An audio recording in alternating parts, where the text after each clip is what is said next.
Hi friends, நாங்கள் இன்றைக்கி என்ன பார்க்க போகிறோம்னு சொன்னால் ஈவினிங் ஸ்நாக்ஸ் எப்படி செய்கிறதுன்னு பார்ப்போம். அதுக்கு கோதுமை மாவு தான் தேவை. இப்போ கோதுமை மாவை எடுத்துருக்கிறேன், 3 சுண்டளவை எடுத்துருக்கிறேன். பாருங்கள், ஒரே இந்த பேணியால் தான் எடுக்க போகிறோம். இதே பேணியை தான் எல்லாத்துக்கும் நாங்கள் பயன்படுத்த போகிறோம். சரியா, இது கடலைமா அரை சுண்டளவு எடுக்கிறேன். அடுத்ததுக்கு தேவையான உப்பு, ஒரு தேக்கரண்டி உப்பு போதுமாக இருக்கும். இந்த அளவுக்கு காணும். சரி, அதுக்கு நாங்கள் போடுவோம். அது அப்பச்சூடாகவும் போடுறோம். அடுத்தது எள்ளு, கருத்த எள்ளு நாங்கள் போடுவோம். இது நல்லா டேஸ்ட்டாக இருக்கும். வெள்ளை எள்ளும் பயன்படுத்தலாம், கருப்பு எள்ளும் பயன்படுத்தலாம்.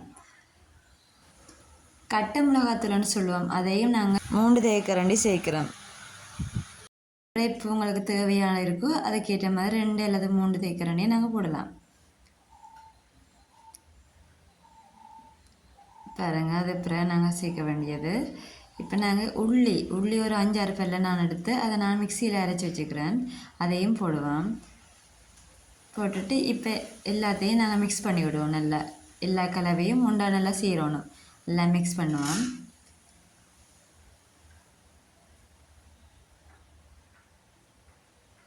மிக்ஸ் பண்ணிவிட்டு இப்போ நாங்கள் தண்ணி விட்டு இதை குழச்சி கொள்வோம். சரி, நல்லா எல்லாமே சேரணும். மாவில் நாங்கள் போட்ட எல்லா கலவைகளும் சேரக்கூடியதாக அதை நாங்கள் குழச்சி நல்லா உருட்டி வைப்போம். ஒரு 10 நிமிஷம் நான் உருட்டி வச்சுக்கொள்வோம். சரிங்க, இப்படி வரோம். இப்படி நாங்கள் மாவை குழச்சி வச்சுருக்கிறோம்.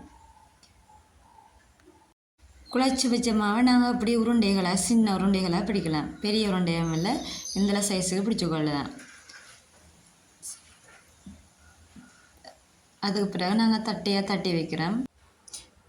அதுக்கு அடுத்தது நாங்கள் எண்ணெயை விட்டு அதை நல்லா கொதிக்க விடுவோம். எண்ணெய் கொதித்த உடனே நாங்கள் ஒவ்வொன்றா போட்டு எடுப்போம். இந்த எண்ணெய்க்குள்ளே ஒரு 4-5 தான் நாங்கள் போடலாம். நெருக்கமாக போடக்கூடாது.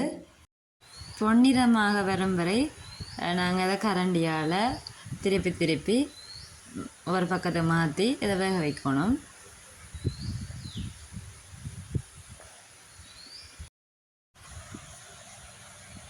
இன்னும் கொஞ்சம் இடம் இருக்குது அந்த எண்ணெயில், அதனால் இன்னொன்றையும் போட்டுக்கொள்கிறோம். 5 தட்டை முறுக்குகளையும் நாங்கள் இதில் போட்டு பொரிச்சு எடுக்கிறோம். பாருங்கள், எல்லாம் ஒரே நேரம் வெந்துட்டுது. பார்த்தீங்களா முறுக்கு எப்படி வந்திருக்குண்டு? இந்த வீடியோ உங்களுக்கு பிடிச்சிருந்தால் லைக் பண்ணுங்கள், கமெண்ட் பண்ணுங்கள், மறக்காமல் சப்ஸ்கிரைப் பண்ணிவிடுங்க. தேங்க்யூ ஃபார் வாட்சிங்.